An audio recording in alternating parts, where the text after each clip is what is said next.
was terrified of hand jobs, and that should be the first thing you do. I just feel like if I ever have a daughter, I'll drown her and wait for a son, but if I'm ever forced to have a daughter, because there's no water left to drown her in, I will tell my daughter, like, hey, first of all, any worry you have about guys judging you or you being bad at it, if they have a boner, they're not really thinking. They're not judging you. They're not storing away information to use against you.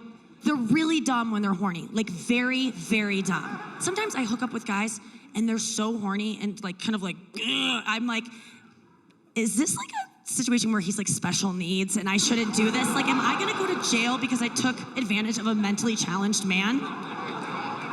I swear to God he was talking about Bitcoin 20 minutes ago, but now he can't form sentences and he's grunting and making weird noises. It's just like, what happened?